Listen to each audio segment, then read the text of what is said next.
The other thing you need to do is cultivate, and I'll leave it on this, you could call it an innovative mindset, adaptive mindset, whatever you want. It's adopting that growth mindset, which in essence is a belief.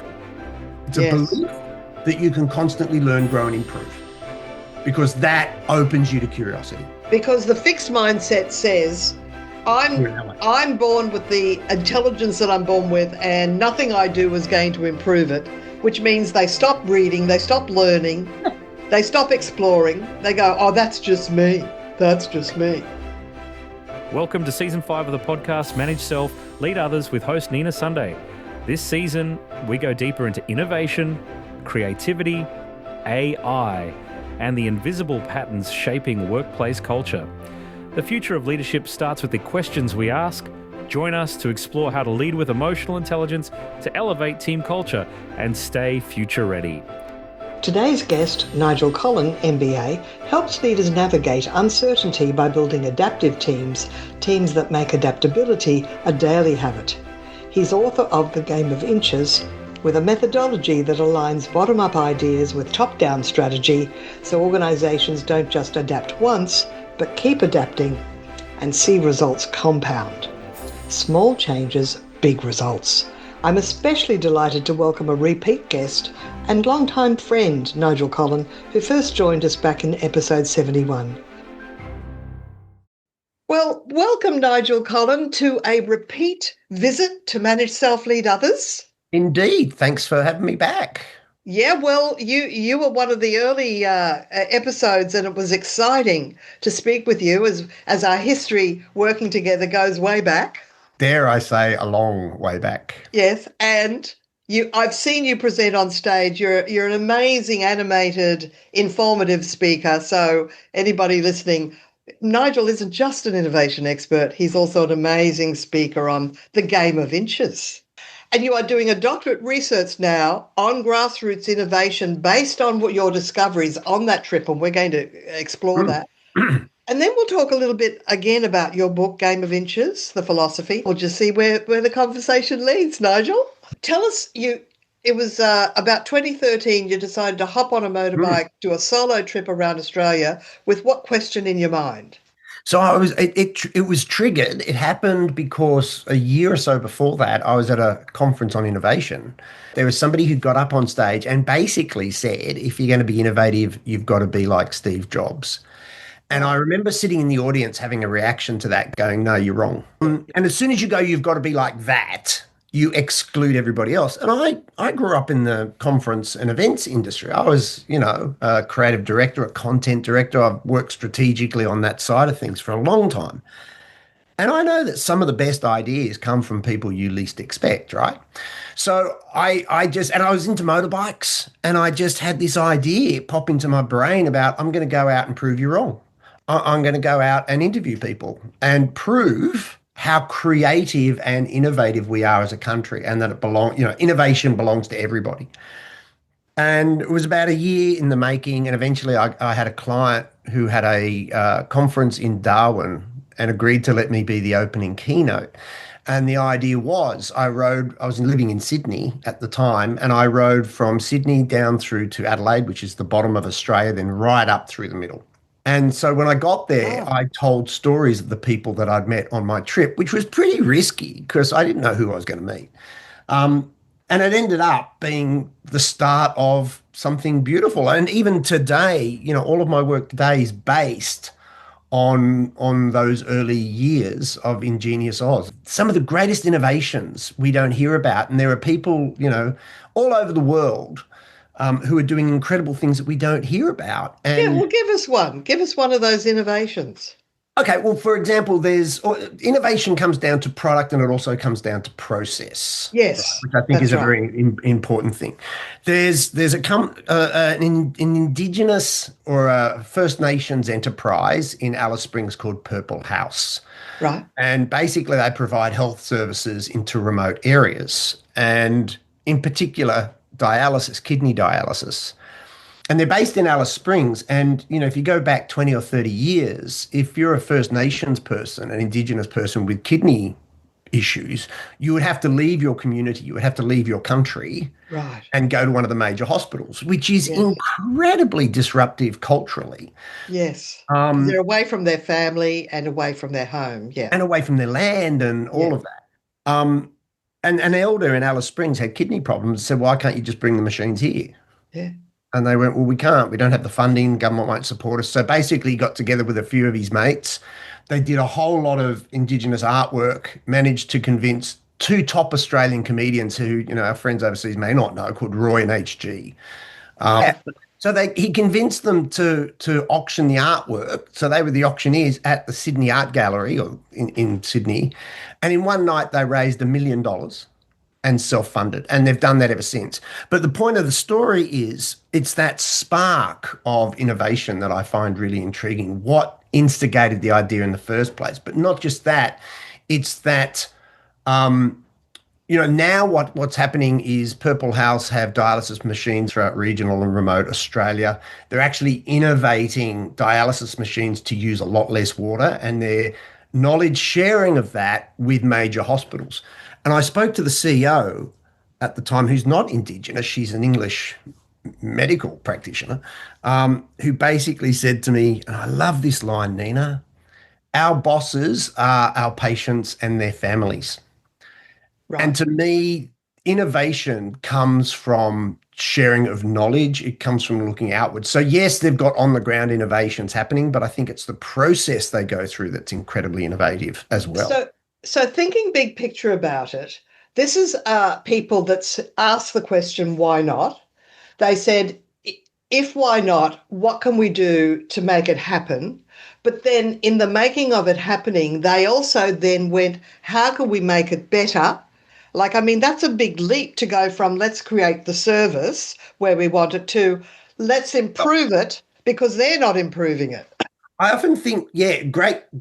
And I often think we look at innovation incorrectly. We look at innovation as I have to invent the next big thing, right? Yes. But great innovation comes from solving problems. And, Right. I like to, in the book, I talk about this concept, which, I heard a number of people say to me is, I found a gap. And it doesn't have to be a big market gap. It can be a gap in your process, the way you do things. It can be a gap in how you share knowledge.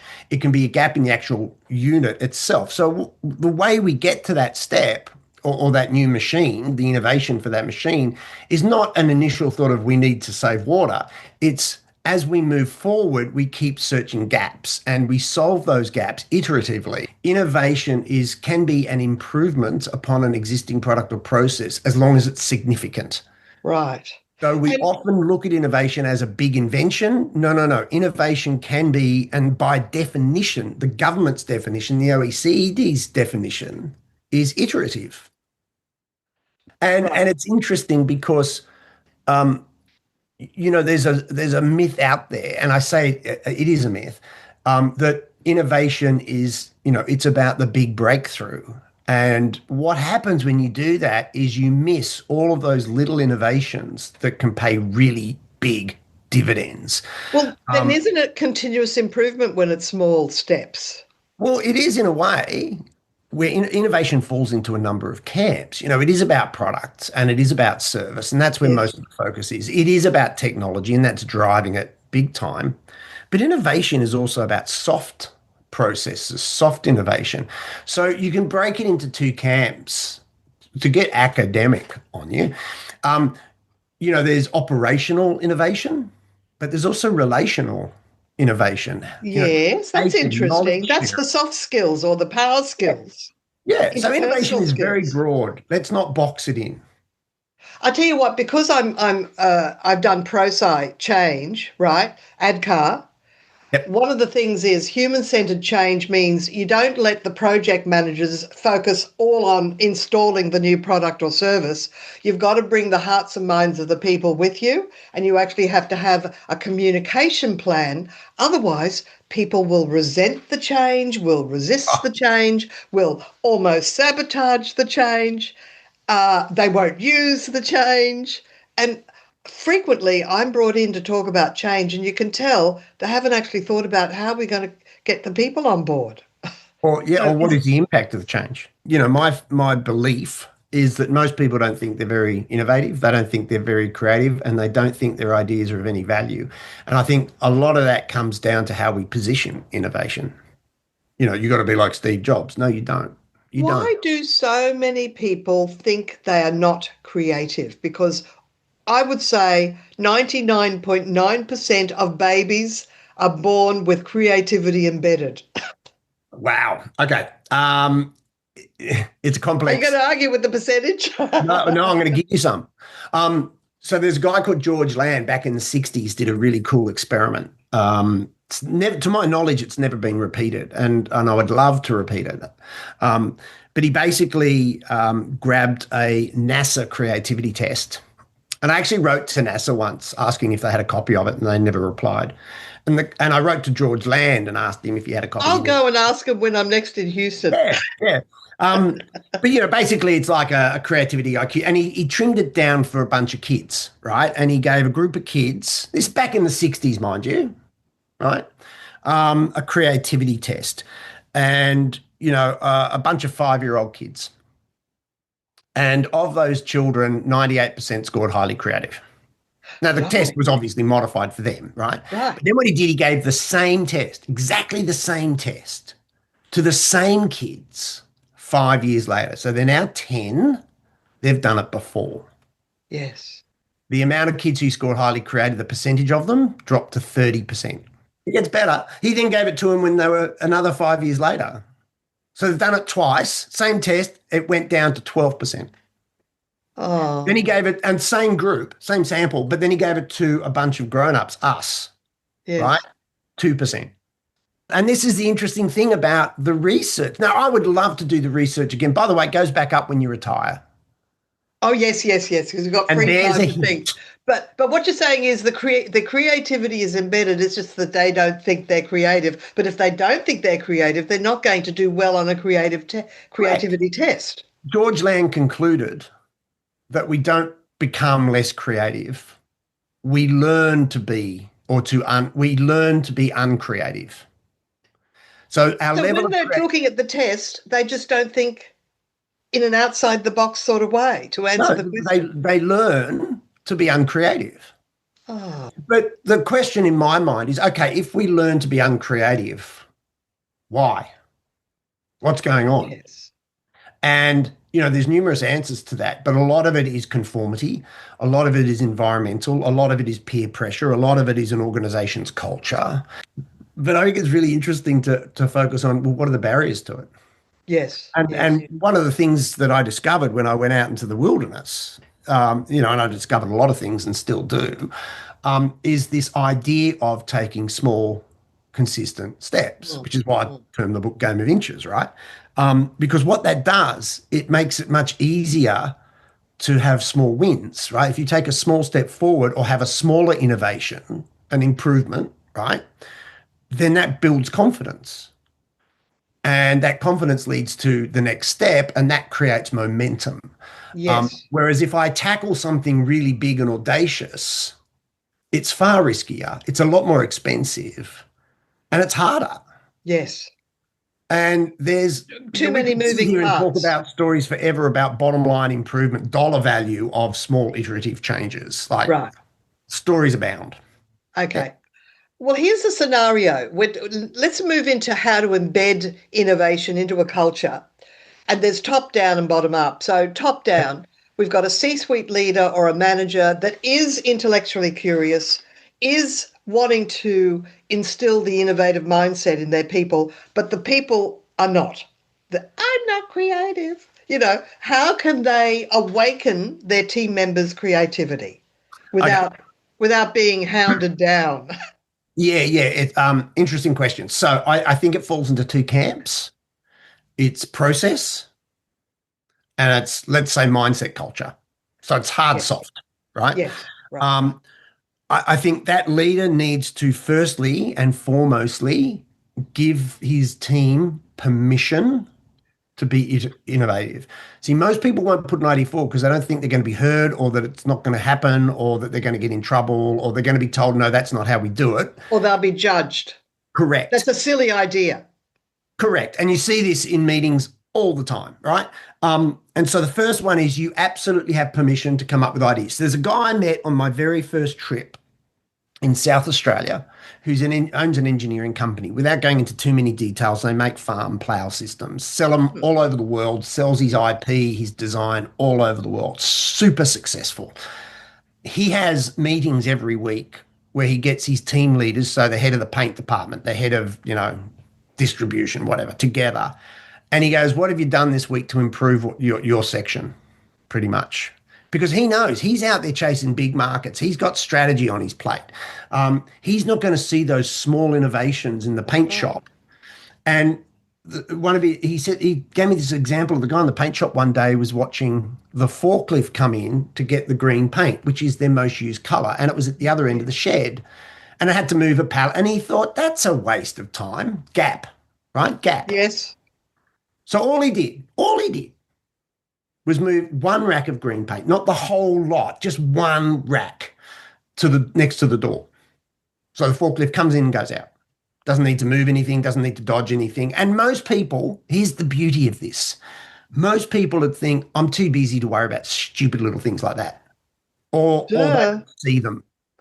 They quantified it, right? They worked out how many seconds that saved. And it was only a matter of, 5 or 6 seconds a trip. It was hardly worth any, right? Petrol, gas. Well, they then worked it all out. They worked out how many trips does that forklift make a day, a week, a year. Yes. And then they quantified it in time, right? How much time did that save? And it turns out the time was equivalent to making 1.5 units of their plow systems, and those things sell in 6 figures. There you go. Let's go deeper, right? So that's giving your people permission to do that. He didn't have to go up to the boss and go, hey, do you mind if I try it? He just did it and measured it, right? Mm-hmm. Multiply that through every unit of an organization. Yep. It's massive. Now, that's the principle of Kaizen, which is your job is not just to do the job. Your job is to find ways to improve how the job is done. Yeah, brilliant. So Kaizen, there's definitely room for Kaizen to be. Yeah, and I think Kaizen is usually about process, right? But let's extend Kaizen theory into communication, into operation, into relational factors, right? Yes. Let's talk about informal and formal meetings for knowledge sharing. How do we improve those? So I think the first thing a CEO or an owner of a company needs to do is give their people permission. With that, you have to have permission to fail as long as you learn. And that's installing a mindset of psychological safety, because if someone comes up with a silly idea and everybody laughs, but they're laughing at the idea, not with. Well, not just that, the rest of the group. They're going to button their lip and not say another thing again. Well, the whole group will shut up. Yeah. Because I don't want that to happen to me. I know. We're done. We're done. Yeah. Right? But the other challenge here, and this is what my doctoral research is on, is yes, you can give your people permission to innovate from the bottom up. And there's benefits to this, because if you're close to the problem, you're going to have greater ownership of that problem, of solving that problem, because it has direct benefit to you. But also the solution you find is going to be fit for purpose. It's not just some idea. It actually is solving a very specific problem because I'm close to that problem. Now, the challenge with that is, how do we align that bottom-up innovation with the top-down strategy of our organization? Because what you don't want are people in an organization just coming up with ideas. I worked for a large franchise group who own a run of cafes around Australia, so cafe restaurants. And the example they had is a few years back, one of their staff members went, "We should sell sushi." and it's like, but that's not who we are. Coffee is hot, sushi is cold. But they're not. They're like other stuff, and so you don't want incongruent ideas. You want ideas that are relevant, fit for purpose. And this is why I love the word ingenious, because ingenious means unique and fit for purpose. Right. And so you need that bottom up innovation, because there is just gold in it. And you need to give people permission and confidence to do that. And that takes a process as well. How do we actually do that? Which is why something like Kaizen is good. But you also need that alignment of bottom up, top down. So you need to be very, very clear about what the rules of the game are, about what your vision is, what your strategy is. What is it we're trying to achieve as an organization? Who are we? What do we stand for? All of that. And that's a question that the manager can go with their team at a group meeting and maybe write it up on the whiteboard, or I like flip charts because then you can keep them and fold them and put them up again. So we're coming to the end of our time, Nigel, and this has been a fascinating conversation. So what are the actionable takeaways that you can give guidance to? Let's assume it's the intellectually curious manager that does want to embed innovation mindset with their people. What's 2 or 3 things they can do tomorrow? Okay, the first one is permission. Beyond a shadow of doubt. And with that, I'm going to group it together. With that is clarity of what we're trying to achieve, not how we're going to do it, what we're doing, who we are. One of the I think one of the big issues. Here's the other thing that you can do is one of the big issues. People don't put forward ideas, and you said it right at the start because they don't feel heard. And that's so true. Like, why am I even going to try if it's going to fall on deaf ears? That's right. The other thing you need to do is cultivate, and I'll leave it on this, cultivate you could call it an innovative mindset, adaptive mindset, whatever you want. It's adopting that growth mindset, which in essence is a belief. It's a belief that you can constantly learn, grow, and improve, because that opens you to curiosity. Because the fixed mindset says, I'm born with the intelligence that I'm born with, and nothing I do is going to improve it, which means they stop reading, they stop learning, they stop exploring. They go, oh, that's just me. That's just me. Well, and people always go, oh, how do I get 100% growth mindset? Well, you can't, because by definition that wouldn't work. Oh, I see. Learning. Disney have this wonderful philosophy they teach their creative people of saying yes and not yet but. Yes. When you say yes but, it just brings the shutters down. When you say yes and, you're continuing the conversation and being curious. And it doesn't mean you agree or disagree with an idea. It just means you're like, oh, tell me more. And if you can swing your culture or the language with an organization from yes but to yes and, unless you're an actuary or doing risk assessment, right? That helps promote the whole innovation thing. I love this conversation, Nigel. You are a mine of good ideas. Thank you so much.